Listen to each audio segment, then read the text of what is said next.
ধ্যান, ভাবনা, মেডিটেশন, এগুলো সব হচ্ছে একাত্মবোধক শব্দ। যেমন আমরা সূর্যকে আদিত্য বলে, রবি বলে, ঠিক না? অনেক নাম আছে না সূর্য? ঠিক ধ্যানটা, ভাবনা, ধ্যান, মেডিটেশন, এগুলো সব একাত্মবোধক শব্দ। তবে সমাধি আবার একটু ভিন্নতা আছে। তো ধ্যান, ভাবনা এগুলো কিন্তু একই কথা, একই বিষয়। ধ্যান আর সমাধির মধ্যে পার্থক্য বলছে। তো সমাধিটা যদি বলি আমরা সম্যক সমাধি, সম্যক সমাধি কি সেটা বলবো নাকি শুধু সমাধি বলি? সম্যক সমাধি একটা, সম্যক সমাধি হচ্ছে প্রথম ধ্যান, দ্বিতীয় ধ্যান, তৃতীয় ধ্যান, চতুর্থ ধ্যান, এগুলো হচ্ছে সম্যক সমাধি। আবার যদি শুধুমাত্র সমাধি বুঝি তাহলে শীল, সমাধি, প্রজ্ঞা। তো শীল, সমাধি, প্রজ্ঞার মধ্যে কি আছে? সম্যক ব্যায়াম, সম্যক স্মৃতি, সম্যক সমাধি, এই তিনটাকে বলা হয় সমাধি। এই তিনটে হচ্ছে কি? সমাধি। তাহলে সম্যক ব্যায়াম, সম্যক ব্যায়াম কি? সম্যক ব্যায়াম হচ্ছে উৎপন্ন অকুশল নিরোধের চেষ্টা। আমার পাপ করার একটা মনোবৃত্তি উৎপন্ন হয়েছে, একজনকে আমি মারব, আমার চিত্ত উৎপন্ন হয়েছে, আমি চেষ্টা করব না, সেও মানুষ, আমিও মানুষ, কেন তাকে মারব? মারলে তো দুঃখ সৃষ্টি হবে, কর্ম সৃষ্টি হবে, না না না না, মারব না। সিদ্ধান্ত আসলো মারব না।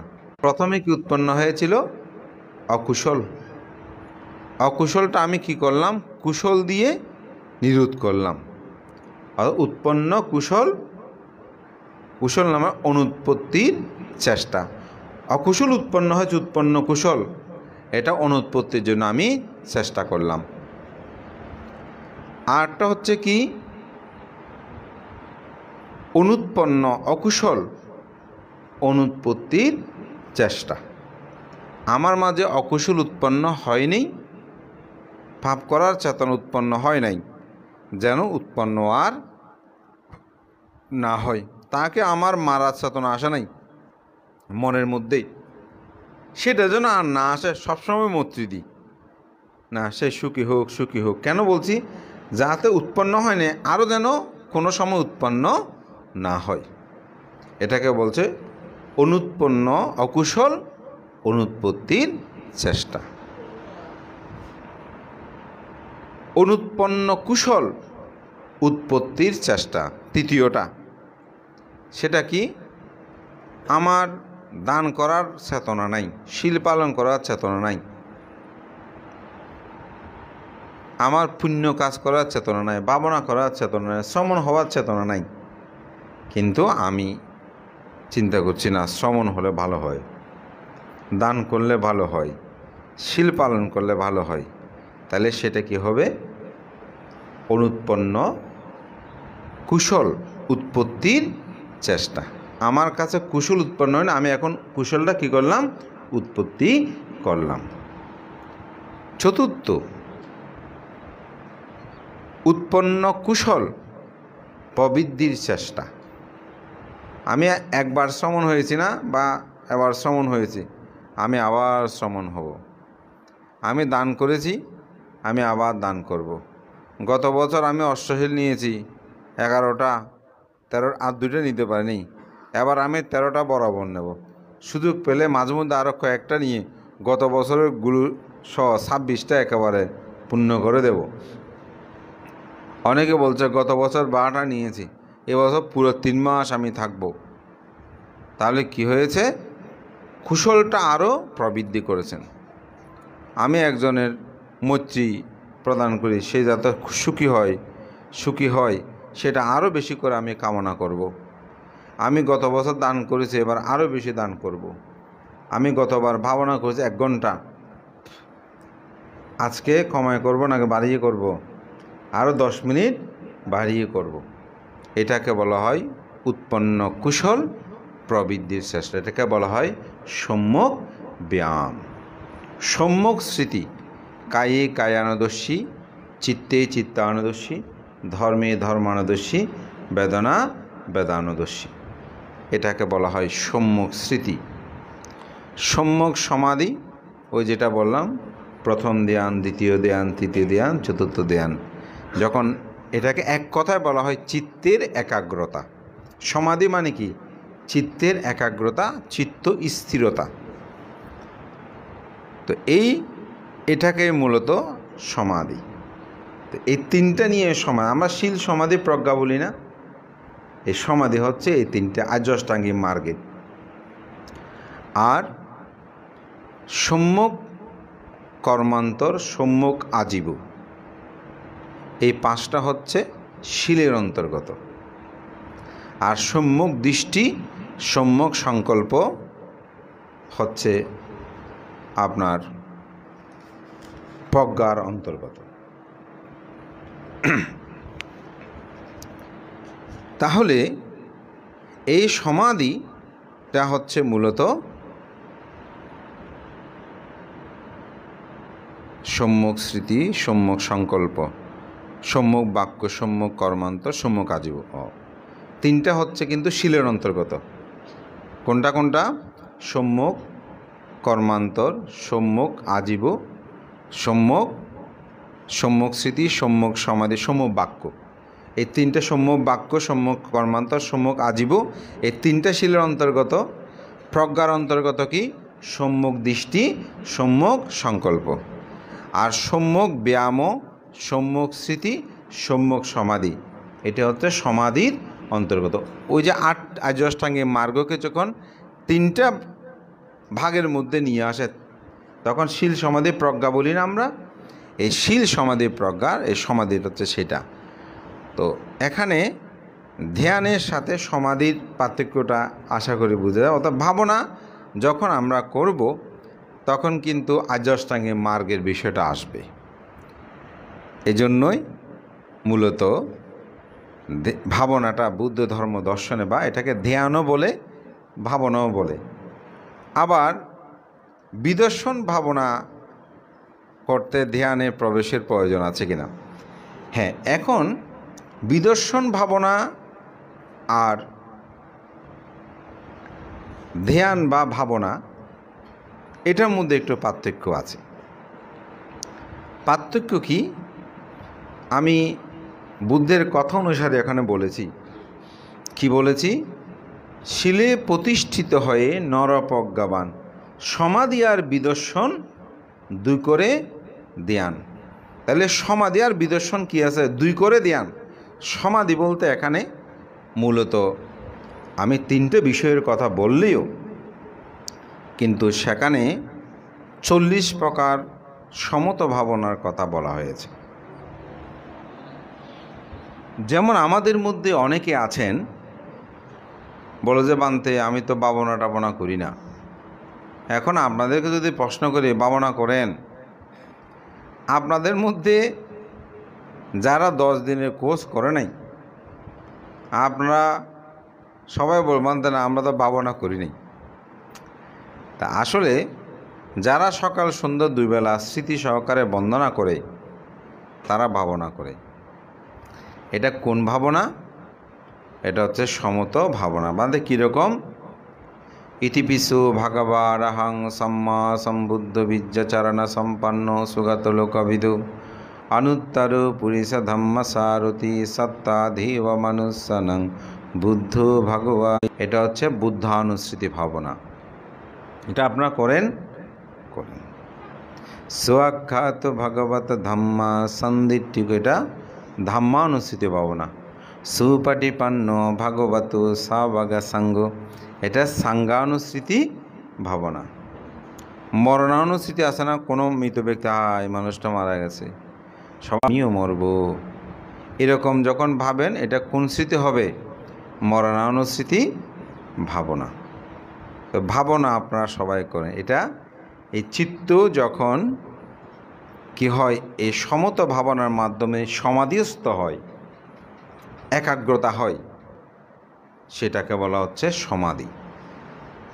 তো বিদর্শন বা মানে চিত্ত যখন এক হয়, যেটাকে দেখছি সেটাকে প্রকৃষ্ট রূপে দেখা, সঠিকভাবে দেখা, সেটা হচ্ছে কি বিদর্শন। আমি একটা উদাহরণ দিয়ে বলি সহজে বোঝানোর জন্য।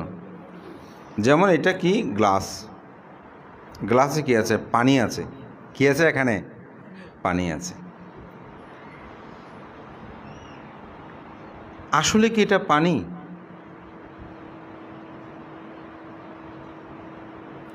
আমরা দেখছি বা খেয়েও বলছি এটা পানি, কিন্তু আসলে কি এটা পানি? যদি আমি এটি এখানে চুলার মধ্যে একটা পাত্রে পানিগুলো দিয়ে যখন আগুন দিতে থাকবো, ঢাকনাটা নিয়ে নিব, দেখবেন 15-20 মিনিট পরে বা 30 মিনিট পরে বা 1 ঘন্টা পরে বা 10 ঘন্টা পরে আগুন জ্বলতে থাকবে।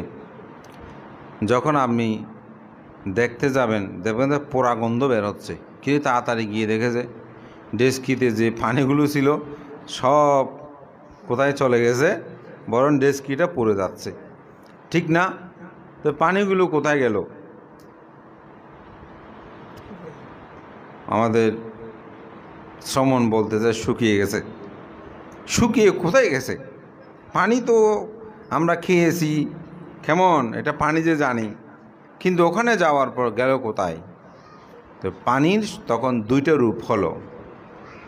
পানির বিজ্ঞানিক সংকেত কি? H2O। কি কি আছে পানিতে? হাইড্রোজেন এবং অক্সিজেন। তাইলে আমরা সবাই জেনেছি এতক্ষণ কিন্তু পানি। এখন আমাদের নতুন শ্রমণ, বয়স্ক শ্রমণেরই এখন সে বলতে পানি শুকিয়ে গেছে। এখন পানি আসলে কি হয়েছে? পানি মূলত তার প্রকৃত রূপে ফিরে গেছে। পানি ছিল কি 2টা বাতাস, কি হাইড্রোজেন এবং অক্সিজেন। তো পানি তার মূল জায়গায় চলে গেছে। তো পানিটা কীভাবে সৃষ্টি হয়েছে? হাইড্রোজেন অক্সিজেন যখন একসাথে হয়েছে তখন পানিটা সৃষ্টি হয়েছে। বান্ধে কীরকম? রান্না করার সময় আপনারা ঢাকনাটা যখন দেন এটা মুছে দেন না? তো পানি তো তাকে নিচেই, কিন্তু ঢাকনাটা যখন একটু উপর করে এইভাবে ধরেন, উত্তাস যাচ্ছে, কিন্তু ঢাকনাটা লেগে কি হচ্ছে? পানি হয়ে যাচ্ছে না? ফোটা ফোটা পানি হয়ে গেছে না? পানি হয়ে গেছে না? আপনারা সোয়িং দেন যে আমাদের সকালে তো খুব ভোরে সোয়িং দেয়, তো গরম গরম সোয়িং। তো আমরা যখন ঢাকনা খুলি, আমি অনেক সময় দেখি ঢাকনার মধ্যে পানি। তো পানি কোথায় থেকে আসছে? অর্থাৎ গরম গরম যখন তরকারি বা ভাত দিয়েছে, সে বাতাসটা যেতে পারেনি, 2টার সংমিশ্রণে কি হয়েছে? পানি হয়েছে। তাহলে এই পানির মূল রূপটা হচ্ছে কি? মূল রূপটা হচ্ছে কি? 2টা বাতাস, হাইড্রোজেন এবং অক্সিজেন। তাহলে পানি রূপে দেখেছি এটা হচ্ছে কি সমত। পানি রূপে দেখেছি এটা কি সমত। বিদর্শন কি? এটাকে যখন বিক্রিয়া করে আমি দেখলাম, পানিকে যখন বিক্রিয়া করে দেখলাম, কি পেলাম? হাইড্রোজেন এবং অক্সিজেন পেলাম, ঠিক না? এটা গোল্ডেন প্লাস না শ্রমণ? হ্যাঁ, সায়েন্সের তো বলতে হবে। আমি তো সায়েন্সের মেট্রিক পর্যন্ত ছিলাম, আর তারপর ছিলাম। তুমি তো আমার চেয়ে ভালো জানবে। এখন তো আমি ধর্ম লাইনে, তোমরা বিজ্ঞান সম্পর্কে তোমরা বেশি জানবে। তাহলে ঠিক না? আমরা কি পেয়েছি? এটাকে যখন বিক্রিয়াকরণ করলাম পানিটাকে, তখন আমরা 2টা বাতাস পেয়েছি। এটা হচ্ছে কি বিদর্শন। তো কোথায় সেটা দেখা? ওই পানির মধ্যে বিদর্শন নাই, আবার সমত নয়। এটা উদাহরণ সহজে বোঝানোর জন্য বললাম। আমার এই দেহ, এটাকে যখন আমি দর্শন করব, দেখেন ওদেরকে শ্রমণ করানোর সময় বলেছি কেসা লোমা নাকা ধান্তা তাস, বলেছি না? তাহলে আমার কেশটা কি? অসুচি। কেশটা কি? অসুচি। কিন্তু আপনারা অসুচি মনে করেন, এই চুলটার জন্য কত যে টাকা পয়সা ব্যয় হয়, কত সুন্দর করেন। আর অনেকে চুল না থাকলে তো পছন্দ করে না। বজবান্তে ছেলেটা খুব ভালো ইঞ্জিনিয়ার, এই মেয়েটা এখন শুধু বলতেছে যে এখন চুল নাই, এখন চুল থাকলে বান্ধব ভালো ছেলে পেয়েছিল। তাহলে দেখেন চুলের চিন্তা করতেছে, ভালো ছেলে পেয়েছিলাম কিন্তু এই চুলটার জন্য মেয়ে পছন্দ করতেছে না। এখন সে যদি এটা বিশেষভাবে দর্শন করে, ওই মেয়েটা যদি বিশেষভাবে দর্শন করতো, কি বিশেষভাবে দর্শন, এই চুল তো আজীবন থাকবে না, এই চুল কি আজীবন থাকবে না, এই আজীবন থাকবে না, এই যে অনিত্য, এই যে অনিত্য, এটাকে উপলব্ধি করবে, সেটাই হচ্ছে কি বিদর্শন, বিশেষভাবে দেখা। তো এই বিশেষভাবে দেখাটা আমি বোঝানোর জন্য বলছি বিদর্শন। এটাকে আরও গভীরভাবে দেখা, গতকালকে একটু বলেছিলাম অনুবেদ জ্ঞানে কি দেখবেন, জন্ম দুঃখ, জরা দুঃখ, ব্যাধি দুঃখ, মরণ দুঃখ, অপ্রিয় সংযোগ দুঃখ, প্রিয় বিয়োগ দুঃখ, স্ফীতবস্তু অলাভ দুঃখ, অর্থাৎ যাহা চাই তাহা না পাওয়ার দুঃখ, সংক্ষেপে পঞ্চোপাদান স্কন্ধ দুঃখ। এটা কি দুঃখ আরিয়া ছাত্রাং, দুঃখ আর্য সত্য। এই দুঃখের কারণ অবিদ্যা অথবা কামতৃষ্ণা, ভবতৃষ্ণা, বিভবতৃষ্ণা। এই দুঃখ নিরোধ, কামতৃষ্ণা, ভবতৃষ্ণা, বিভবতৃষ্ণা নিরোধ হলে দুঃখ নিরোধ। দুঃখ নিরোধের উপায় সম্যক দৃষ্টি, সম্যক সংকল্প, সম্যক বাক্য, সম্যক কর্মান্তর, সম্যক আজীব, সম্যক ব্যায়াম, সম্যক স্মৃতি, সম্যক সমাধি। এগুলো আমরা প্রত্যেক দিন শুনতেছি, আমার প্রায় দেশনায় আমি বলি। এটাকে প্রাথমিকভাবে দেখাটা হচ্ছে সমতর মতন। এটা আমি বোঝানোর জন্য, এটা সমতরকেই আমি বলেছি, এটা প্রাথমিকভাবে দেখা। আর এটাকে বিশেষভাবে যখন আপনি দেখবেন, একবার দেখলেই, উপলব্ধি করতে পারলেই আপনি হবেন সদাপত্তি লাভী।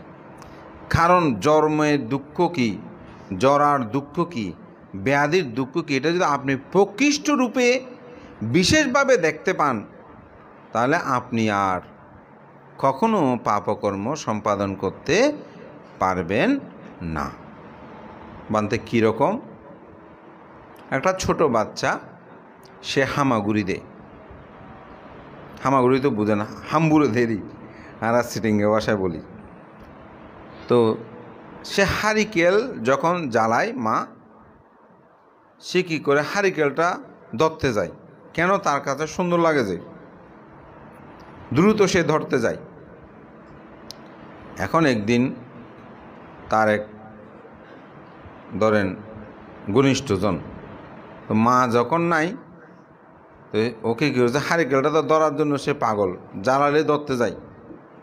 তো এখন মা নাই, হারিকেলটা তার পাশে আনছে, সে দ্রুত জাপটিয়ে ধরতে চায়। তো উনি কী করে, হাতটা ধরে আঙ্গুলটা নিয়ে হারিকেলের যে চিহ্নি আছে না, আয়না, তো সেখানে এভাবে একটু করে লাগালো তাপ। তখন সেই ছোট বাচ্চা, তো সে একটু তাপ লেগেছে, সেই একটু মানে ওটাকে আরও একটু অদ্ভুতভাবে, আচ্ছাদিতভাবে সেই একটু দেখার চেষ্টা করতেছে, থাকিয়েছে। তখন আঙ্গুলটা আবার ধরে, তখন আর ঝাপড়াতে যাচ্ছে না, আঙ্গুলটা ধরে একেবারে চিনি, অর্থাৎ সে আয়নার মধ্যে, চিনির মধ্যে একেবারে শক্ত করে একটু লাগিয়ে দিল।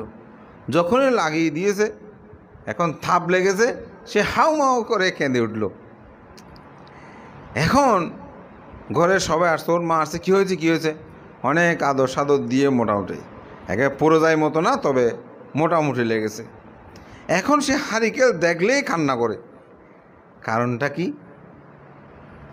হারিকেল দেখলেই সে কান্না করে, কারণটা কি, কারণ সে এতদিন সেটাকে সুন্দর বলে গ্রহণ করে নিয়েছিল, কিন্তু যখন সে জানল যে এটা আঙ্গুল বা হাতকে দগ্ধ করে, তখন সে তো ধরতে যাওয়ার কথা বাদ, হারিকেল জ্বালালে সে কান্না শুরু করে দেয়। তো একজন যখন এই প্রতিভেদ জ্ঞানে বিশেষভাবে এই চতুরার্য সত্যকে দর্শন করবে, এটাই হচ্ছে বিদর্শন।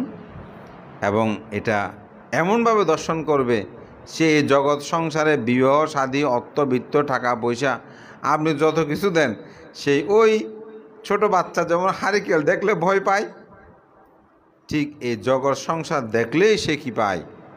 ভয় পায়। আপনারা রেবতাস্তবীরের নাম শুনেছেন? রেবতাস্তবীর কি? রেবতাস্তবীর সারিপুত্র স্তবীরের একেবারে ছোট ভাই। তাদের পরিবারে 7 জন অরহত, 2 বোন 5 ভাই, সবাই অরহত। আমরা যে রত্নগর্ভা বলি না, বৌদ্ধ সাহিত্যে রত্নগর্ভা বলে সারি ব্রাহ্মণীকে। তো এখন মা নাতির মুখ দেখতেছে না, যে সেজন্য এই রেবত স্তবীরকে যখন গিয়েছিল, রেবতকে জোর করে চোখে চোখে রেখেছে। তো বিয়ে করার জন্য নিয়ে যাচ্ছে, তো বরযাত্রীর সাথে যাচ্ছে। এখন সে অর্ধেক গিয়ে বলে যে আমার টয়লেট এসেছে, এরকম বলে একটু নেমে জঙ্গলের মধ্যে ঢুকে সবাই তাড়াতাড়ি যায়। একটু দেরি হলে হচ্ছে মনে করে সবাই, সে আবার ফিরে আসে। কিছু দূর গিয়ে বলে যে আবার আসছে। তো ওরা যখন ওকে খুঁজতে যাবে এরকম হয় সময়, তখন সে আবার জুপ থেকে বের হয়। এইভাবে 2-3 বার করার পর সবার বিশ্বাস হয়ে গেছে সে সত্যিই তার টয়লেট ফিরে আসবে। যখন পরের বারে সে একেবারে ওই টয়লেটে গিয়ে ওখান থেকে পালিয়ে গেছে। অর্থাৎ সংসার ধর্মের প্রতি যখন বিতৃষ্ণা জাগ্রত হয়, তখন আসলে আর কোনো কিছু ভালো লাগে না। এটা সেভাবে দেখা। পরবর্তীতে রেবতাস্তবীর কী হয়েছেন? অরহত হয়েছেন। তো এই জন্য বিদর্শন ভাবনাটা, বিদর্শন হচ্ছে কি বিশেষভাবে দেখা, সমতাটা হচ্ছে সমত ভাবনাটা আসলে একটা লৌকীয় জ্ঞান। আর লোকোত্তর জ্ঞান বৌদ্ধ ধর্ম দর্শনে সেটা হচ্ছে বিদর্শন ভাবনার মাধ্যমে শ্রোতাপত্তি স্থগিতাগামী অনাগামী অরহত্ব মার্গ জ্ঞান লাভ। তবে সাতিপাট্টান সূত্রের মধ্যে সমত এবং বিদর্শন দুইটারই প্রশংসা করেছেন। কারণ বিদর্শন লাভ করতে হলে সমত চিত্ত সমাধিস্থ হতে হবে। কারণ চিত্ত যদি প্রথম ধ্যান, দ্বিতীয় ধ্যান, তৃতীয় ধ্যান, অনুরূপ প্রতিলোম জ্ঞান, ভবঙ্গ জ্ঞান এগুলো অর্জন না করে, তাহলে তো চিত্ত সমাধিস্থ হবে না। চিত্ত যদি সমাধিস্থ না হয়, তাহলে প্রকৃত সত্যটা জানা যাবে না। তো সেজন্য সমত এবং বিদর্শন, আশা করি বুঝতে পেরেছেন, সমতেরও প্রয়োজন আছে। কারণ সমতের ভিতর দিয়ে বিদর্শনে যেতে হবে। আমাদের রত্নমণি শ্রমণ প্রশ্ন করেছেন, কেউ যদি সকিতাগামী অনাগামী অরহত হয়েছে, আচ্ছা না একটু চেঞ্জ হয়ে গেছে প্রশ্নটা।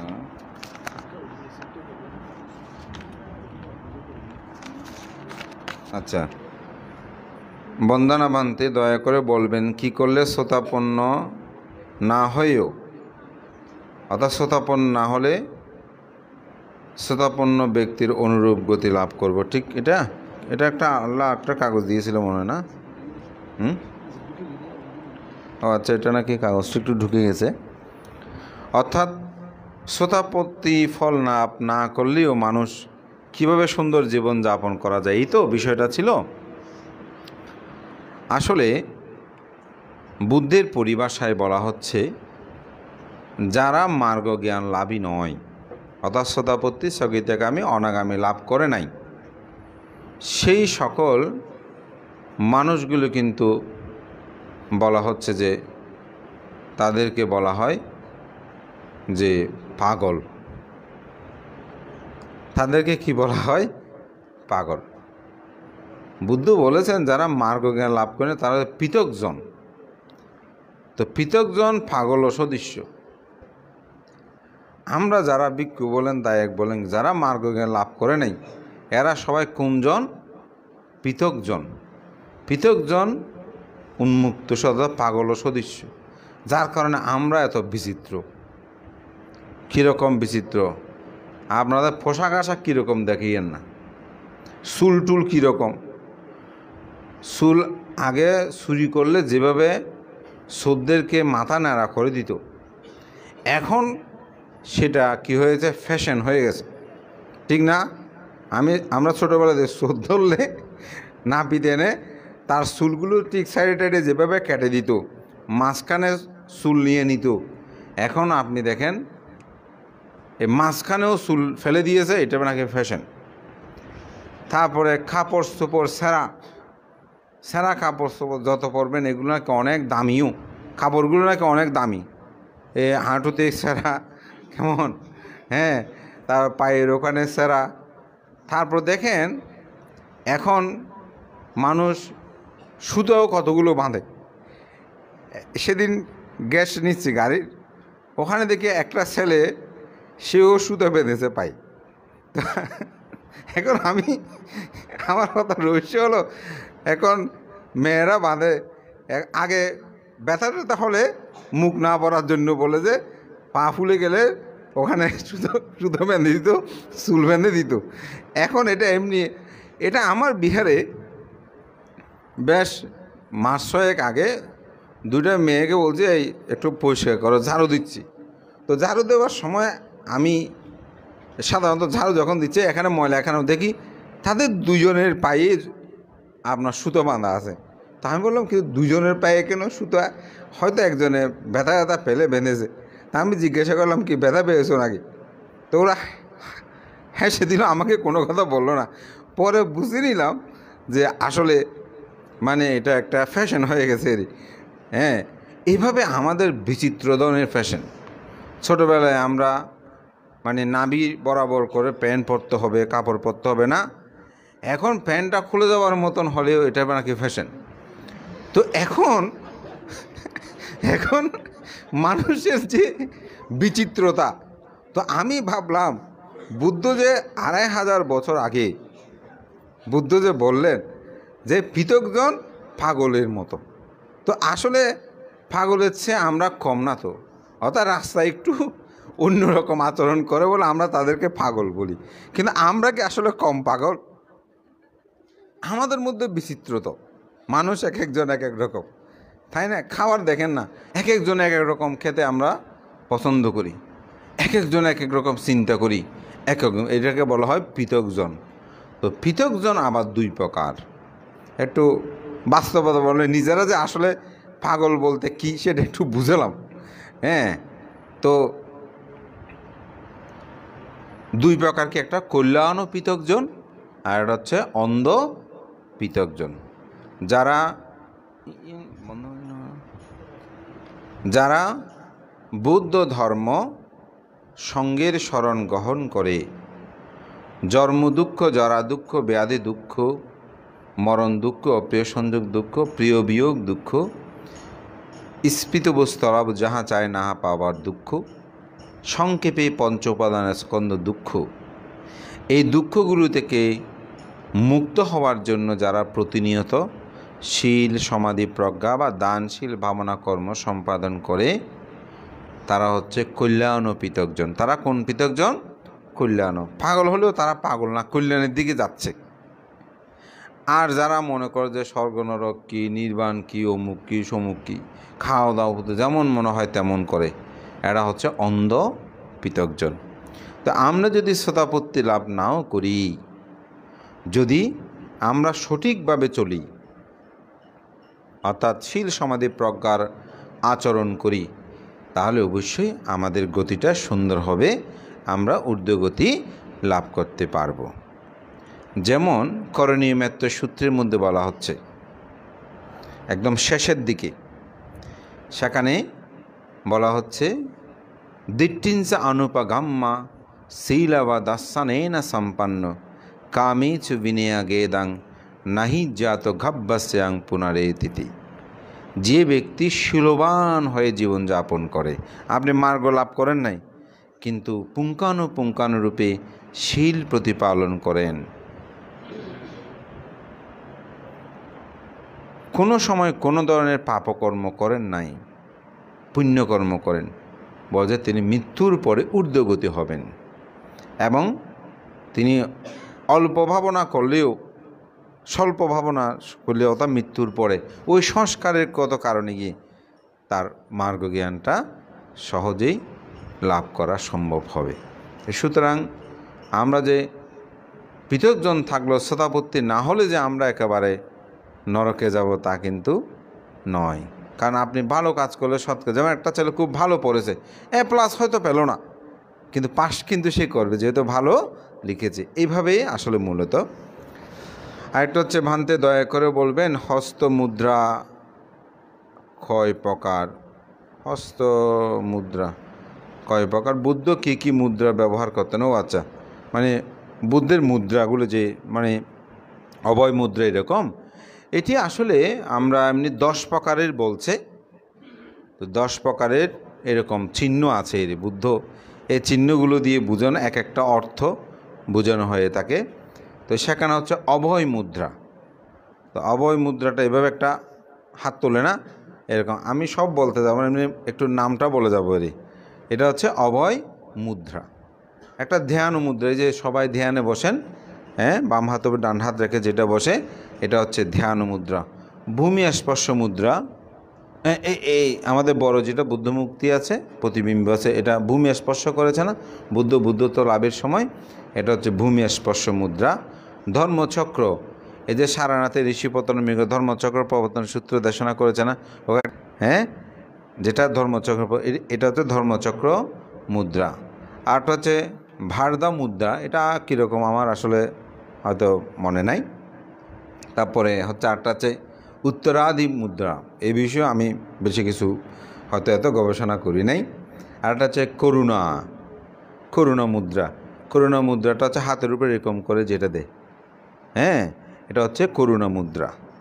আর একটা হচ্ছে ধর্মশিক্ষা। ধর্মশিক্ষাটা কি ধর্মচক্রের মতন, তবে একটু ভিন্নতা আছে, একটু এরকম করে দেওয়া।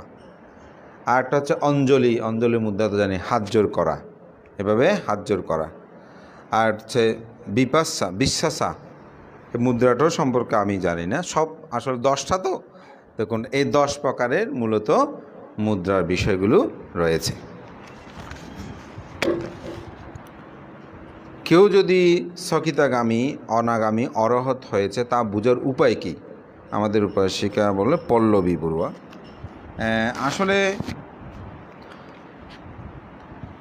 অরহত বোঝাটা কঠিন, অনাগামী বোঝাটা কঠিন, শ্রোতাপত্তি লাভী বোঝাটা কঠিন। তবে না, সকিতাগামী বোঝাটা কঠিন, তবে শ্রোতাপত্তি বোঝাটা একটু সহজ। মধ্যমনিকের কুটুদণ্ড সূত্রের মধ্যে একটা সূত্র আছে, কুটুদণ্ড সূত্র। সেখানে বুদ্ধ বলছেন একজন শ্রোতাপত্তি লাভী তিনি কখনো প্রাণী হত্যা করতে পারবে না, তিনি কখনো চুরি করতে পারবে না, তিনি কখনো ব্যভিচারী করতে পারবে না, তিনি কখনো মিথ্যা কথা, ভেদ কথা, সম্প্রলাপ অথবা মুসাবাদা এটা ভঙ্গ করতে পারবে না, তিনি কখনো সুরমদ গাঁজা পান করতে পারবে না। তো একজন মানুষ যদি শ্রোতাপত্তি বলে দাবি করে, যদি তার সাথে আমরা কথাবার্তা বলি, তাহলে আমরা জেনে নিতে পারবো, সে মিথ্যা বললেই বুঝে নিতে পারবো যে সেই শ্রোতাপত্তি লাভই নয়। কথাটা বুঝতে পেরেছেন? তবে স্থগিতাগামী সেটা সহজে বলার সুযোগ নেই, কারণ এটা চিত্তের একজন স্থগিতাগামী আর একজন স্থগিতাগামী চিত্ত সম্পর্কে বলতে পারবে, একজন শ্রোতাপত্তি লাভে আরেকজন শ্রোতাপত্তির চিত্ত সম্পর্কে বলতে পারবে, একজন অনাগামী আরেকজন অনাগামী চিত্ত সম্পর্কে বলতে পারবে, একজন অরহত আরেকজন অরহত সম্পর্কে বলতে পারবে। কিন্তু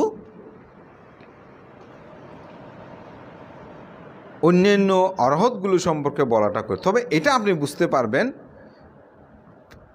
যেহেতু শ্রোতাপত্তি লাভী পঞ্চশীল ভঙ্গ করতে পারে না, তাহলে স্থগিতাগামীও পারবে না, অনাগামীও পারবে না, অরহতও পারবে না। তবে এগুলো চেনার জন্য আর কিছু বিষয় আছে, সেটা আমি এত গভীরে যাচ্ছি না, আমি জাস্ট সংক্ষেপে বলছি, কারণ এগুলো নির্ধারণ করতে গিয়ে যদি ব্যতিক্রম হয় তাহলেও কিন্তু সমস্যা আছে।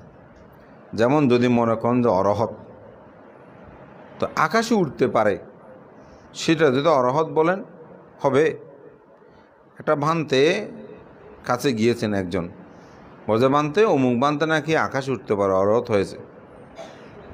বানতে বলতেছে যে চুপ করে আছে, বানতে কিছু বলতো, বানতে একটু বলেন না। অর্থাৎ পাখিও তো আকাশে উড়ি, পাখি কি অরহত?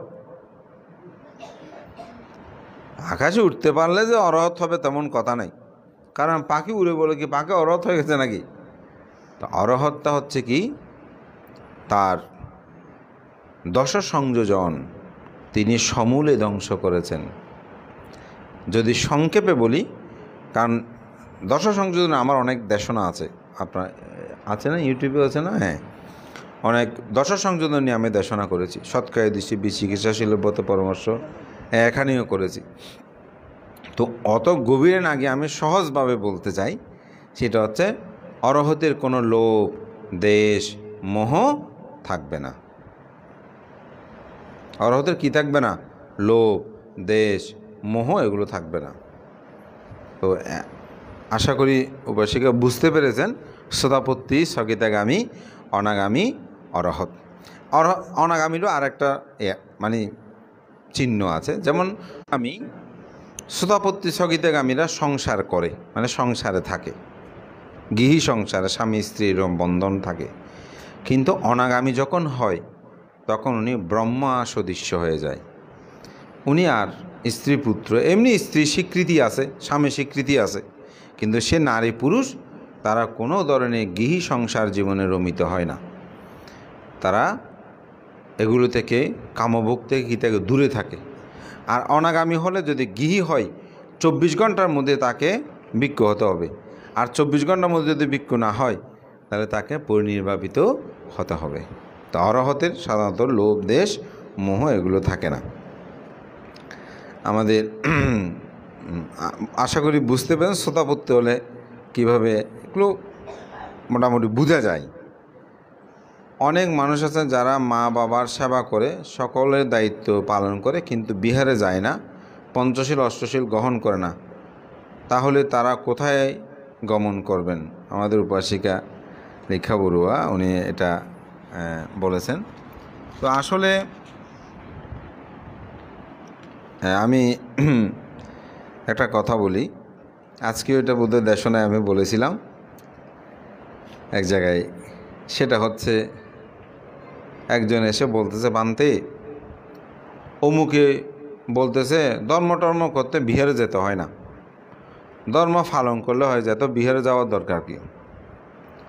তো বানতে চুপ করে আছে, বলছে বানতে একটু বলেন না। তো যে বানতেকে প্রশ্ন করতেছে ওই বানতে কিন্তু অনেক গুণী একজন ভিক্ষু, নামও বলি ড্যামসা সাক্ষ্যমণি বিহারের অধ্যক্ষ ছিলেন। শিবলী ব্রতকথা, অশোক চরিত সহ অনেকগুলো গ্রন্থ তিনি রচনা করেছেন। বিশুদ্ধাচার মস্তবীর মহোদয়, উনি আর্য শ্রাবক হিসাবেও খ্যাত, অনেকে সেটা মনে করত। ওনার কাছে গিয়ে প্রশ্নটা করেছে, তো উনি উত্তর দিল, বলে যে কলেজ বিশ্ববিদ্যালয়ে লেখাপড়া করার জন্য যাওয়ার দরকার কি, ঘরে বসে পড়লে তো হয়ে যায়, ঠিক না? ঘরে বসে লেখাপড়া করলে তো হয়ে যেত, কলেজ বিশ্ববিদ্যালয়ে যাওয়ার দরকার কি? তা আমার কথা হচ্ছে, যিনি ভালো ছাত্র, রোল নাম্বার 1, 2, 3, 4, 5, 10, দেখবেন সেই বাড়িতেও ভালো লেখাপড়া করবে, আবার নিয়মিত সেই স্কুলেও যাবে। তো আমাদের মধ্যে যারা ধার্মিক তারা মা বাবারও সেবা করবে, অষ্টশীল পঞ্চশীলও নেবে, তারা বিহারেও আসবে। আপনাকে আর কোনো কিছু চিন্তা করতে হবে না। তবে আমি ধন্যবাদ দিই, মা বাবাকে যারা পূজা করে, সম্মান করে, বিহারে যদি নাও আসে, অষ্টশীলও না নেয়, আমাদেরকেও দান ধর্ম না করে, তবুও সে মানুষটা ভালো, কারণ তার মধ্যে একটা কৃতজ্ঞতাবোধ হলেও আছে, মা বাবাকে হলেও দেখে। আমি আমার তরুণ বা আমার পরিচিত ওদেরকে আমি বলি, আপনি আমাদের দান ধর্ম করাতে মা বাবাকে দেখেন। সময়ের কারণে হয়তো অনেকে পারে না, তবে চেষ্টা করা উচিত, শুধু মা বাবা নয়, সাথে অষ্টশীল পঞ্চশীলগুলো প্রতিপালন করা। তবে তাদের গতিটা কি হবে? তারা অবশ্যই মাতৃপিতৃ পূজার ফল লাভ করবে, তারা ইহজীবনে সুখী হবে, কিন্তু পরজীবনটা তাদের জন্য একটু সমস্যা হবে। বানতে কেন? তারা যখন প্রাণী হত্যা করবে তাহলে তো তারা জন্ম জন্মান্তর দুঃখ পাবে, তীর্যকুল উৎপন্ন হবে। তারা যদি শীল পালন না করে তাহলে তারা অঙ্গ বিকলঙ্গ নিয়ে জন্ম গ্রহণ করবে। তারা যদি শীল পালন না করে অনেক সময় বধির হবে, অন্ধ হবে, এরকম হয় না? তাহলে এই কর্মফলগুলো তাদেরকে কিন্তু ভোগ করতে, কিন্তু মাতৃপিতৃ পূজার ফল সেটা অবশ্যই তারা লাভ করবে। মা বাবার আশীর্বাদ। তো বুদ্ধ পঞ্চগুণের কথা বলেছে না? তো পঞ্চগুণের মধ্যে পিতা মাতার গুণ একটা না? তো তিনি 60টা বাদ দিয়ে একটা কত, একটার ফল কি তিনি পাবে না? অবশ্যই পাবে। যেমন আপনি 5 সাবজেক্ট পরীক্ষা দিয়েছেন, এখন লেখাপড়া করেছেন 1 সাবজেক্ট বেশি, আরগুলো বই হাতেও নেন নাই, তাহলে 1 সাবজেক্টের রেজাল্ট আপনি ভালো করবেন, আর 6 সাবজেক্ট কী হবে? ফেল হবে। এখন উনি মা বাবাকে সেবা করে সেদিকে ফাঁস একটাতে, আর বাকি 4টাতে ফেল করবে যে। তবে 4টা 5টা করতে পারলে ভালো। আমাদের রত্ন ব্রহ্মাশ্রমণে বিদর্শন ভাবনা করার সময় স্থিতিমান হয়ে মৃত্যুবরণ করলে অথচ মার্গজ্ঞান নাম না করলে কীরূপ গতি হবে? এটা একটু বলে দিয়েছি। আসলে স্থিতিমান হয়ে তো মৃত্যুবরণ করলে অবশ্যই ঊর্ধ্বগতি হবে। মার্গজ্ঞান লাভ না করলেও তার গতিটা হবে ঊর্ধ্বে, অর্থাৎ সে ব্রহ্মলোকে উৎপন্ন হতে পারে, সেই দেবলোকের মধ্যে উৎপন্ন হতে পারে, কারণ স্থিতিমান অবস্থায় আছে, এটা নিম্নগামী হবে না। বুদ্ধের সময়কালে এমন দেখা গেছে যে পশু পাখি পর্যন্ত, মানে বুদ্ধের প্রতি চিত্তের প্রসন্নতার কারণে, শ্রদ্ধার কারণে তারা মৃত্যুর পরে কিন্তু মার্গজ্ঞান পায়নি, কারণ তির্যক প্রাণী তো মার্গজ্ঞান পায় না, তারা ঊর্ধ্বগতি লাভ করেছেন। সমাধিতে কিভাবে প্রজ্ঞার উত্তরণ হয়, এর লক্ষণ ও কী কী? এটা খুব গভীর কাজ। আজকে তো একদম সবাই আধ্যাত্মিক প্রশ্ন চলতেছে। হ্যাঁ, সূক্ষ্ম বিদর্শন অরহত কিভাবে সমাধিতে নির্বাণ লাভ করে? তো সমাধিতে কিভাবে প্রজ্ঞার উৎপত্তি হয় এটা আমি আসলে একটু বলি। আমার দেশনায় কিন্তু অলরেডি হয়ে গেছে। কারণ চিত্ত সমাধিস্থ না হলে বিদর্শন মানে কিন্তু প্রজ্ঞা লাভ করা। বিদর্শন মানে কি? প্রজ্ঞা লাভ করা। আমি এটা অঙ্গুত্তর নিকায়ের একটা সূত্র দিয়ে বললে সহজ হবে। আনন্দ বুদ্ধকে প্রশ্ন করছে, তথাগত বুদ্ধ, আমরা যে শিলাদি কুশলাদি কর্ম সম্পাদন করি তার উদ্দেশ্য কী? তার উদ্দেশ্য কী? তখন বলছে তার উদ্দেশ্য হচ্ছে অনুতাপহীন হওয়া। তার উদ্দেশ্য কি? অনুতাপহীন হওয়া। কুশলাদি মানে শীল দান কর্ম আদি সম্পাদন করার উদ্দেশ্য কি? বলছে অনুসূচনা, অনুতাপহীন হওয়া। বলছে অনুতাপহীন হওয়ার উদ্দেশ্য কি? বলছে অনুতাপহীন হওয়ার উদ্দেশ্য হচ্ছে সুখ লাভ করা। বলছে সুখ লাভ করার উদ্দেশ্য, যেমন অনুতাপ না থাকলে সুখ লাগবে না আপনার। সুখ লাভ করার উদ্দেশ্য কি? বলে যে প্রীতি লাভ করা। কি লাভ করা? প্রীতি লাভ করা। বলে প্রীতি লাভ করার উদ্দেশ্য কি? বলে সমাধি লাভ করা। সমাধি লাভ করার উদ্দেশ্য কি? বলে যে প্রজ্ঞা লাভ করা। প্রজ্ঞা লাভ করার উদ্দেশ্য কি? বলে চিত্ত বিমুক্তি হওয়া। চিত্ত বিমুক্তি হওয়ার উদ্দেশ্য কি? বলে নির্বাণ সাক্ষাৎ করা। তাহলে সমাধি থেকে কি উৎপন্ন হবে? প্রজ্ঞা। ওই একাগ্রতা থাকলে প্রজ্ঞা কি করবে? প্রজ্ঞা চিত্তকে বিমুক্তি করবে, অর্থাৎ চিত্তের মধ্যে আর কোনো কুলুষতা থাকবে না, কোনো পাপ থাকবে না, কারণ প্রজ্ঞা দিয়ে ছেদন করবে। যে এটা আসলে এই একটা নিয়ে অনেকক্ষণ দেশনা করা যাবে বুঝাতে হলে, কিন্তু বুঝে নিতে হবে। যারা প্রশ্ন করেছেন আশা করি এই বিষয়ে আপনারা চর্চা করে আমার কথাটা সহজে বুঝে নেবেন। তবে প্রজ্ঞাটা কীরকম এটার অনেক উদাহরণ আছে, তো সময় নাই, এখন 7টা বেজে গেছে। তো প্রজ্ঞা, প্রজ্ঞার যখন থাকবে তখন বিমুক্তি থাকবে। ওই যে হারিকেলের উদাহরণ দিয়েছি না, সেটার মধ্যে জ্ঞান উৎপন্ন হয়েছে, বা সেটাকে প্রজ্ঞা ধরি না, সে যখন জেনেছে যে এখানে হাত দিলেই আমার আঙ্গুল, আমার হাত দগ্ধ করবে, তখন সে আর ধরতেছে না। এই প্রজ্ঞাটা হচ্ছে সে জিনিস। প্রজ্ঞা যখন উৎপন্ন হবে সে কোনো আর পাপকর্ম করতে পারবে না। চিত্ত কী হবে? বিমুক্তি হবে। আর চিত্ত বিমুক্তি হলে কী লাভ করবে? নির্বাণ সাক্ষাৎ করবে। সূক্ষ্ম বিদর্শন এটা আসলে বর্তমানে এটা অনেকে বলছে সূক্ষ্ম বিদর্শনের মাধ্যমে, অর্থাৎ এটা সমাধির প্রয়োজন হয় না ওনারা বলতে চায়। সূক্ষ্ম বিদর্শন যারা, ওরা বলতে চাচ্ছে সমাধির প্রয়োজন নাই, সূক্ষ্ম বিদর্শনের মাধ্যমে। আসলে চিত্ত যদি সমাধিস্থ না হয় তাহলে আর্য অষ্টাঙ্গির মার্গে যে সম্যক সমাধি, এই একটাকে বাদ দিয়ে তো আর্য অষ্টাঙ্গিক মার্গ পরিপূর্ণ হবে? তখন তো সপ্ত অঙ্গ হয়ে যাবে। যেমন আমার হাতে 5টা আঙ্গুল, আমি দেখালাম এটা কি আপনারা বললেন মানতে হাত বলেছেন ঠিক আছে, কিন্তু একটা আঙ্গুল যদি না থাকে ভানতে আপনার হাত কিন্তু ঠিক আছে, কিন্তু আপনার আঙ্গুল 4টা কেন? কারণ আমরা তো জানি যে হাতের মধ্যে 5টা আঙ্গুল থাকে। এখন আপনি সূক্ষ্ম বিদর্শন বলেন যাই বলেন, আপনি তো আর্য অষ্টাঙ্গিক মার্গের বাইরে যেতে পারবেন না। কারণ আর্য অষ্টাঙ্গিক মার্গের মধ্যে বুদ্ধ কি বলছেন? একায় আয়াং ভিক্ষাবে মাগ্গু সাত্থানাং বিশুদ্ধিয়া। সত্যদের বিশুদ্ধির জন্য একমাত্র পথ হচ্ছে আর্য অষ্টাঙ্গিক মার্গ। তাহলে আর্য অষ্টাঙ্গিক মার্গে সম্যক সমাধি আছে না? তাহলে সম্যক সমাধি যদি আপনি একটা বাদ দেন তাহলে 7টা দিয়ে কি আপনি মার্গ জ্ঞান লাভ করতে পারবেন? কোনোদিনও পারবেন না। সুতরাং আর্য অষ্টাঙ্গিক মার্গের আপনার প্রয়োজন হবে। আশা করি বুঝতে পেরেছেন।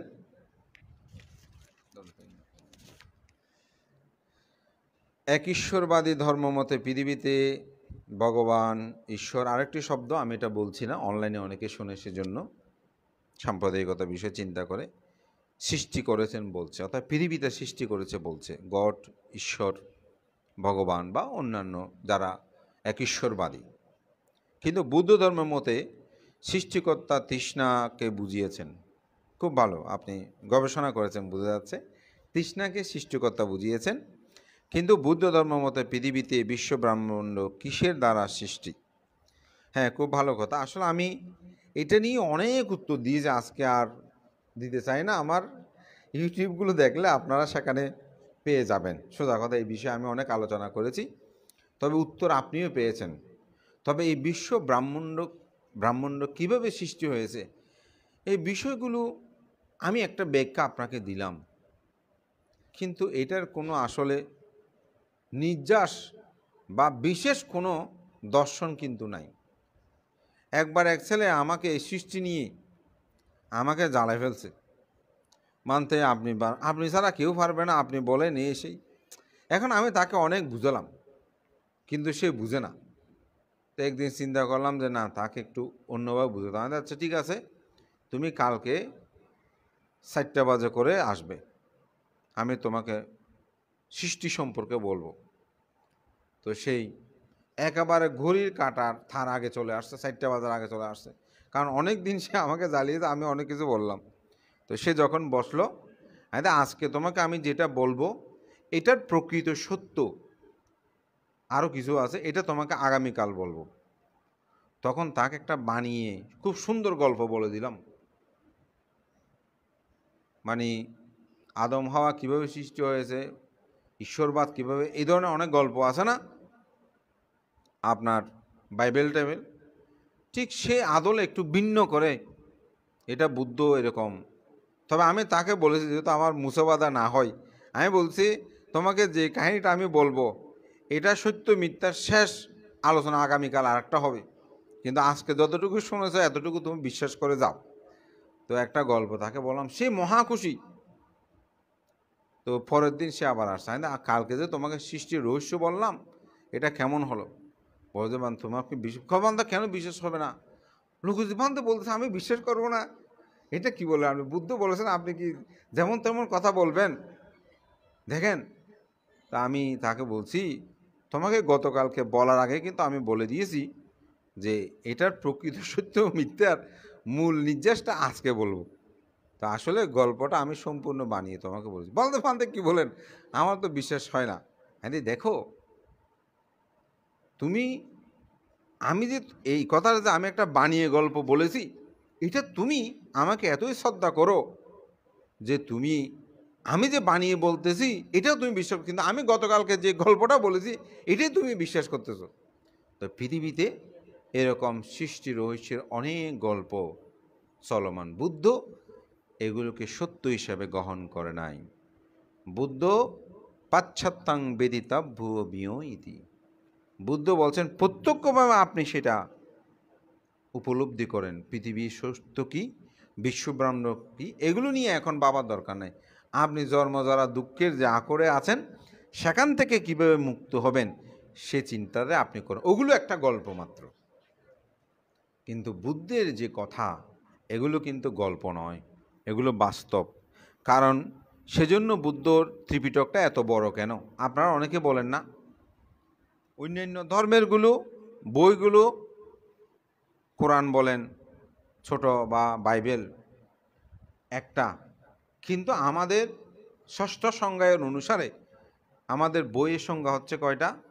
59টা। এতগুলো কিভাবে হলো? কারণ বুদ্ধের প্রতিটি ধর্ম দর্শন 45 বছর পর্যন্ত বুদ্ধের যে জীবন দর্শন এটাকে ত্রিপিটক বলা হচ্ছে। তাহলে 45 বছরের বুদ্ধের জীবন দর্শনের যে কথাগুলো নিহিত এতে, অর্থাৎ এটা বাস্তব, এটা ঈশ্বর গড কেউ বুদ্ধকে বলেছে, বুদ্ধ সেটা আপনাদেরকে বলেছে সেরকম নয়। তিনি কোনো ঈশ্বর গডের মানসপুত্র নয়, তিনি হচ্ছেন মানব পুত্র, মানুষের সন্তান, এবং তিনি সেই সত্যটা আবিষ্কার করেছেন। যেমন এই ফ্যানটাকে আবিষ্কার করেছে, অনেকেই বলবে এটা গডের প্রভাবে এরকম হয়েছে, এরকম না। কিন্তু বাস্তবতা বলে এটা একজন মানুষ গবেষণা করে এই ফ্যানটা এভাবে ঘুরলে এরকম হয়। আগে কীরকম ছিল? আগে পাকা পাকা ছিল, পাকার মধ্যে ছোটোবেলা আমরা দেখেছি পাখাটা ঘুরার জন্য এখানে একটা বাঁশের চুঁয়োর মতো করে দিতে, এটা ঘুরতো আরও সহজ। এরপরে এটা আপনি রাজা মহারাজার বেলায় দেখেছি উপরে কাপড় দিতে হবে, টানতো, বাতাসটা যেত। এরপরে এখন আসছে এরকম ফ্যান। আবার এই ফ্যান এখন আর লাগে না, এসি চললে রুমটা এমনি ঠান্ডা হয়ে যায়, ঠিক না? তাহলে এগুলোকে মানুষ আবিষ্কার করেছে। যদি আমরা চর্মচক্ষে বলি, বুদ্ধের ধর্মটাও তথাগত গৌতম বুদ্ধ তিনি নিজে আবিষ্কার করেছেন, যার কারণে এটা ঈশ্বর প্রভু গড কর্তৃক প্রেরিত কোনো ধর্ম নয়। বুদ্ধ 45 বছর যাবৎ যে ধর্মটা দেবমানবে হিতার্থে প্রচার করেছেন সেটাই। তাই এই বিশ্ব ব্রাহ্মণ্ড সম্পর্কে বুদ্ধ বলেছেন, কিন্তু সেখানে কি বলেছেন? কুটি সাতা সাহাসেসু সাক্ষা বালেসু দেবতা, বলে কোটি সহস্র চক্রবাল আছে, 31 লোকভূমি নিয়ে একটি মাত্র চক্রবাল, এরকম অসংখ্য চক্রবাল আছে। তো বুদ্ধ এগুলো বলছেন কখন? যখন আপনার মধ্যে সামন্ত চক্ষু জ্ঞান উৎপন্ন হয়। চক্ষু 5 প্রকার, আবার ওদিকে গেলে অনেক। তো এগুলো আমার দেশনা শুনলে আপনার, আমি মাঝে মধ্যে এর 5টা চক্ষু নিয়ে কথা বলেছি।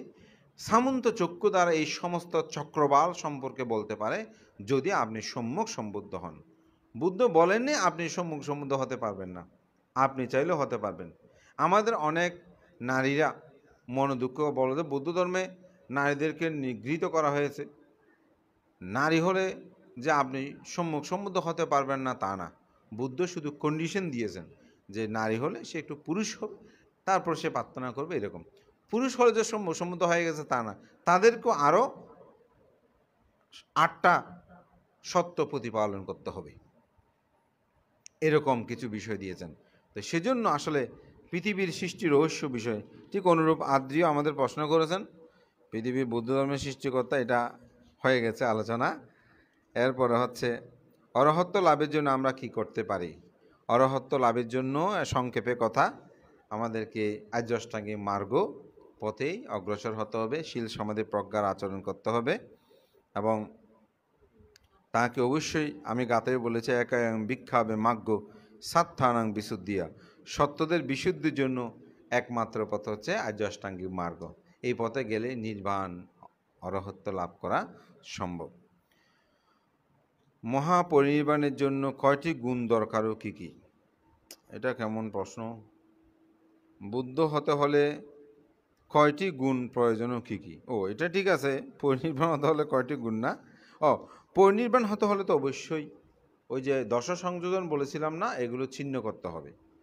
এগুলো অরহত হলেই মানে পরিনির্বাণ হতে পারে। পরিনির্বাণ দুই প্রকার, একটা হচ্ছে সোপাদেশেষ, একটা হচ্ছে অনুপাদেশেষ।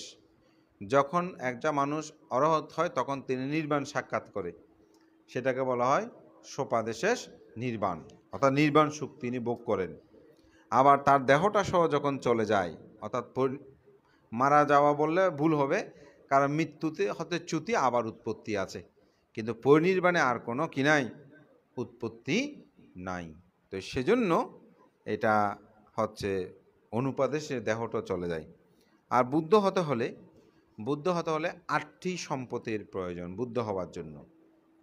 প্রথমত তাকে মানুষ হতে হবে। মানুষ হলে হবে না, তাকে পুরুষ হতে হবে। একটু আগে বলে দিয়েছি, তাই কি হতে হবে? পুরুষ হতে হবে। তো নারীরা পারবে না তা না, ওনাদেরকে একটু পুরুষ হওয়ার জন্য আবার প্রার্থনা করতে হবে, ওই স্টেটটা আসতে হবে। তৃতীয় হচ্ছে কি, অরহত হওয়ার হেতু থাকতে হবে। ওই মুহূর্তে যদি তিনি ধ্যানে বসে তাহলে কিন্তু তিনি অরহত হয়ে যাবে, এরকম পারামি পূর্ণতা থাকতে হবে। অরহত হেতু থাকলে হবে না। পঞ্চ অভিজ্ঞ অষ্টসমাপত্তি লাভী, এই যে আপনার বিবিধ ঋদ্ধি, দিব্যচক্ষু, দিব্যকর্ণ, দিব্যজ্যোতি, এই ধরনের অভিজ্ঞতাগুলো বিভিন্নভাবে ঋদ্ধি উঠতে পারে, এখান থেকে কোণে যেতে পারে, এরকম পঞ্চ অভিজ্ঞ অষ্টসমাপত্তি লাভী হতে হবে। তাকে স্বয়ং বুদ্ধের সাক্ষাৎ পেতে হবে। এখন আমরা করলে হবে না, বুদ্ধের সম্মুখের কি পেতে হবে? সাক্ষাৎ পেতে হবে। শুধু সাক্ষাৎ পেলে হবে না, তাকে শ্রদ্ধা, প্রজ্ঞা, বীর্য, এই তিনটে থেকে যে কোনো একটা বলবৎ থাকতে হবে প্রার্থনা করার সময়। তারপর তাকে থাকলে হবে না, প্রার্থনা করতে হবে। 7 নম্বরকে তাকে বুদ্ধত্ব হওয়ার জন্য প্রার্থনা করতে হবে। প্রার্থনা করলে হবে না, ও যে সম্মুখের কাছে প্রার্থনা করবেন সেই সম্মুখে তাকে আশীর্বাদ করবেন, ভবিষ্যতে তিনি বুদ্ধ হবেন। এই 8টি সম্পদ যদি থাকে তাহলে তিনি বুদ্ধ হতে পারেন। তো সুতরাং আরও আছে নাকি? 7:30 বেজে যাচ্ছে। তো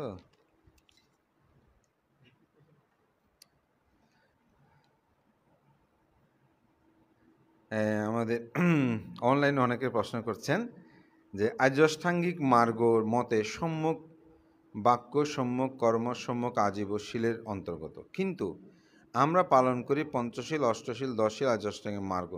এই শীলগুলো দেখি না কেন? এটা আমাদের একজন উপাসিকা রিঙ্কু বড়ুয়া করেছেন। না, আসলে পঞ্চশীলের আমি একটু ব্যাখ্যা করলে পাবেন। যেমন সম্যক বাক্য, সম্যক বাক্য কি?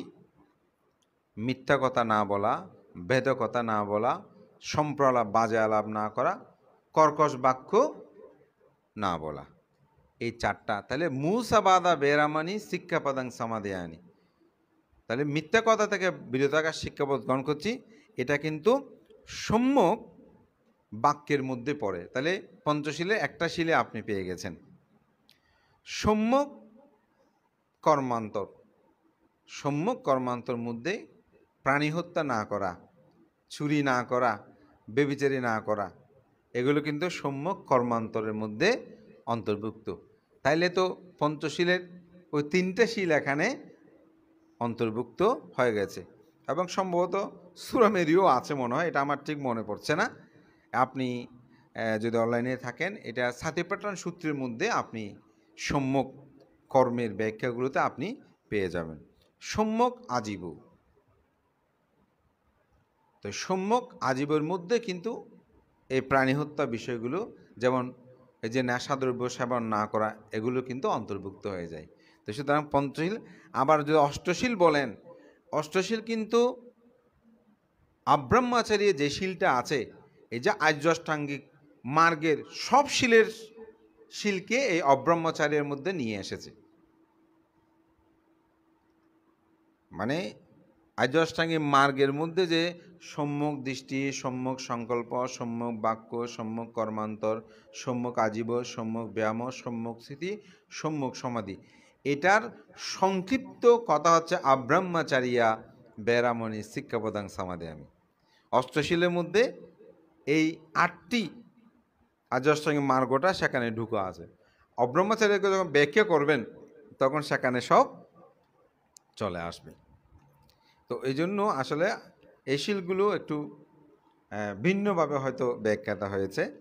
রাসেল বড়ুয়া প্রিয় ভাবনার স্তরগুলো নিয়ে বর্ণনা। ভাবনার স্তর আমরা বোধহয় ভাবনা মোটামুটি একটু আলোচনা করেছি, 2টি স্তরের কথা বলেছি, ভাবনা নিয়ে একটু ব্যাখ্যা করেছি। আসলে সময় রং তুলি বন্দনা মানতে আমার জানতে ইচ্ছে করে, কিছু ভান্তারা দেশনা করেন নিয়ম নীতি নিয়ে, একতা নিয়ে, তবে সঙ্গদানে গেলে তারা নিকায় নিয়ে ভেদাভেদ করেন। তা আসলে নিকায় বিষয়টা একটু ধর্ম বিনয়ের একটা বিষয় নিহিত রয়েছে, এবং এটা নিয়ে ভেদাভেদের বিষয়টা আসলে এটা আজকে নয়, 150 বছরের একটা বিষয়। এটা স্বাভাবিক ভিক্ষুদের পরম্পরা বিষয়, কিন্তু পৃথিবীর অনেক দেশে নিকায়ের বিভাজন থাকলেও সঙ্গদান বা বিভিন্ন কর্মে তারা একসাথে করে, কিন্তু বিনয় কর্মটা আলাদা করে। তা আমাদের বাংলাদেশের মধ্যেও কিছু কিছু ক্ষেত্রে একটু বিভাজন, আবার কিছু কিছু ক্ষেত্রে আমরা একসাথেও হচ্ছে না একেবারে তা নয়। তবে আমরা চাই এটার সমাধান হোক, এটা একত্রীভূত হোক, বিনয় কর্মটা আলাদা হলেও কিন্তু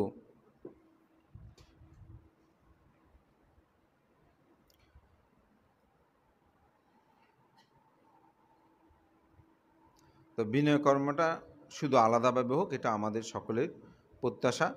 তো সুতরাং আপনার কথাটা অত্যন্ত যুক্তিপূর্ণ যে ভান্তারা দেশনা করে নিয়ম নীতি নিয়ে, একতা নিয়ে। তো এটা আমরা আসলে তো প্রথমেই বলেছি, আমরা তো একেবারে মার্গ জ্ঞানও লাভই নয়। আমাদের মধ্যে যে কিছু বিষয়ের হয়তো এখনও উপেক্ষাতা বা উপেক্ষা বিষয়টা এখনও হয়নি, এটা আমি অবশ্যই অকপটে স্বীকার করব, এতে কোনো আমার দ্বিধা নেই। তবে এটা আমাদের ঊর্ধ্বে যাওয়া দরকার। তবে এখানে একটি কথা আমাদেরকে মনে রাখতে হবে, সেটা হচ্ছে দীর্ঘ প্রায় 150 বছরের একটি ঐতিহাসিকগত বিষয়ে একে অপরের মধ্যে এই মত পার্থক্যটা রয়েছে। এটা আমরা চাইলেই আসলে এটা সহজে সমাধান হবে না। এটার জন্য আমাদের একে অপরের আন্তরিকতাগুলোর প্রয়োজন উভয়ের মধ্যে। কিন্তু এখানে বিভিন্ন কারণের সংমিশ্রণে আসলে অনেক কিছু হয়তো সম্ভব হচ্ছে না। ভান্তের আহার করার পর পাত্রটি শুধু বড়ুয়া ধুতে পারে, কোনো সাংমা বা মারমা তা দললে তাদের পাপ হবে। বিহারে এক দায়ক বলেন। আচ্ছা, এগুলো অবশ্যই অন্য কথা।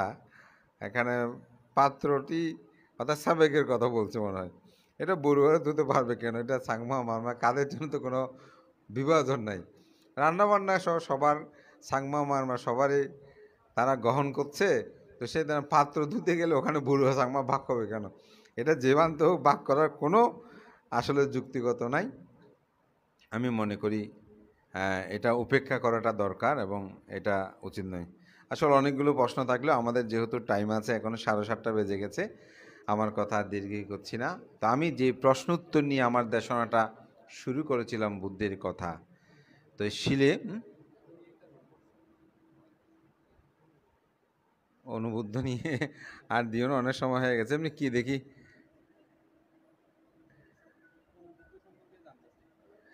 অনুবুদ্ধটা আসলে আমাদের তথাগত গৌতম বুদ্ধ 2জন অগ্রশ্রাবকদ্বয় ছিলেন। আমরা জানি সারিপুত্র মোগলায়ন। তো সাধারণত ত্রিপিটক শাস্ত্রের মধ্যে দেখতে পাওয়া যায় বুদ্ধ অনেক জায়গায় তিনি উল্লেখ করেছেন, হে ভিক্ষুগণ, তথাগত বুদ্ধ যেখানে অনুপস্থিত থাকবেন সেখানে যদি সারিপুত্র স্তবের উপস্থিত হয়, তাহলে তোমরা মনে করিও না যে সেখানে বুদ্ধ শূন্য হয়েছে। কথাটা কিন্তু খুবই গুরুত্ববহ। বুদ্ধ নিজেই বলছেন, হে ভিক্ষুগণ,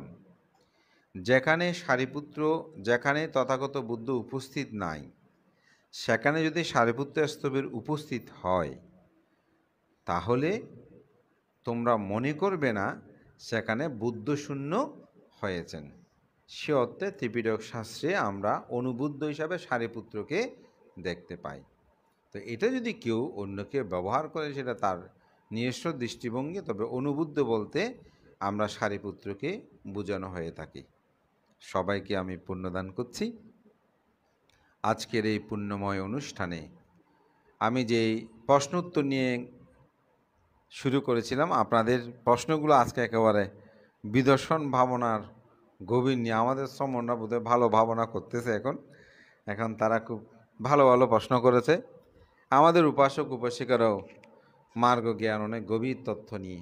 আমরা চাই এই শুধু দান দান এগুলো নিয়ে আমরা অনেক আলোচনা করি। এখন আমাদের দায়ক দায়িকারা অনেক সময় গভীর বিষয়গুলো অনুধাবন করতে চায় না বলে আমরা অতটুকুতে শেষ করি। কিন্তু আপনারা যদি এই বিষয়গুলো জানতে চান, আমি মনে করি আমাদের অবশ্যই আলোচনা আরও সমৃদ্ধ হবে।